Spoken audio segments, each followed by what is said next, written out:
ऐसे हमारे एथलीट्स, हमारे खिलाड़ी आज हमारे बीच में हैं। कुछ यहां हैं, कुछ सामने बैठे हैं।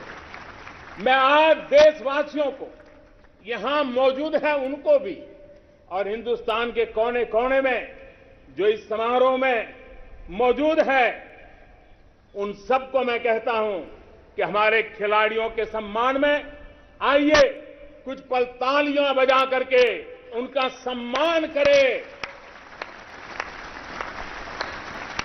भारत के खेलों का सम्मान, भारत की युवा पीढ़ी का सम्मान, भारत को गौरव दिलाने वाले युवाओं का सम्मान, देश, करोड़ों देशवासी आज तालियों की गड़गड़ाहट के साथ हमारे इन जवानों का, देश की युवा पीढ़ी का गौरव कर रहे हैं, सम्मान कर रहे हैं। एथलीट्स ने विशेष तौर पर हम ये गर्व कर सकते हैं कि उन्होंने हमारा दिल ही नहीं जीता है, लेकिन उन्होंने आने वाली पीढ़ियों को भी, भारत की युवा पीढ़ी को भी प्रेरित करने का बहुत बड़ा काम किया है। मेरे प्यारे देशवासियों, हम आजादी का जश्न मनाते हैं, लेकिन बंटवारे का दर्द आज भी हिंदुस्तान के सीने को छलनी करता है।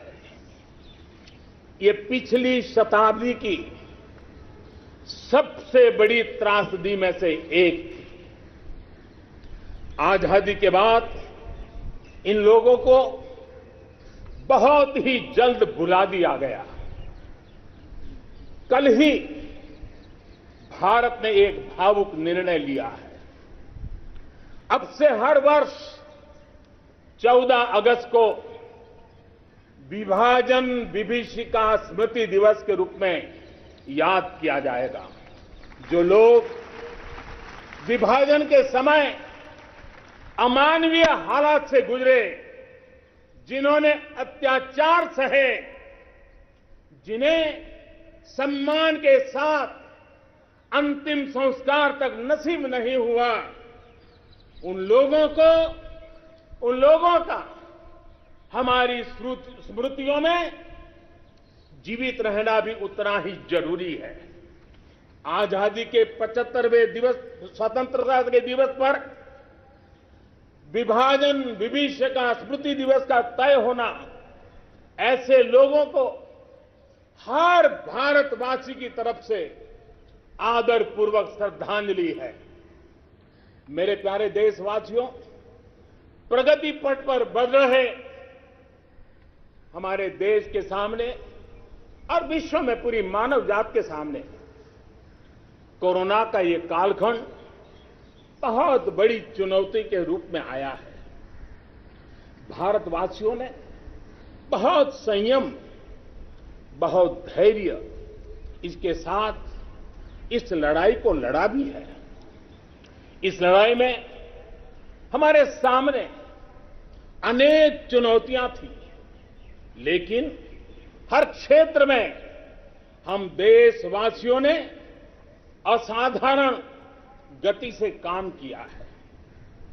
हमारे वैज्ञानिकों ने, हमारे उद्यमियों की ताकत का ही ये परिणाम है कि भारत को वैक्सीन के लिए आज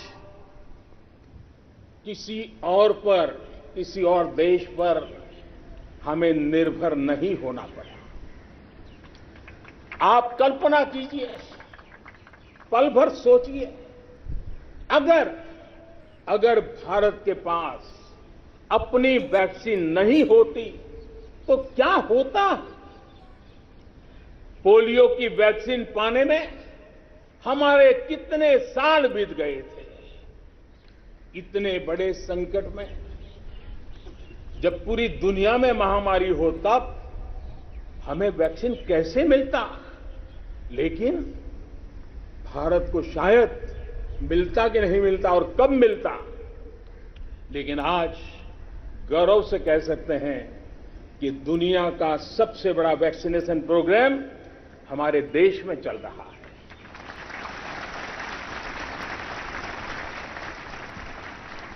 54 करोड़ से लोग, 54 करोड़ से ज्यादा लोग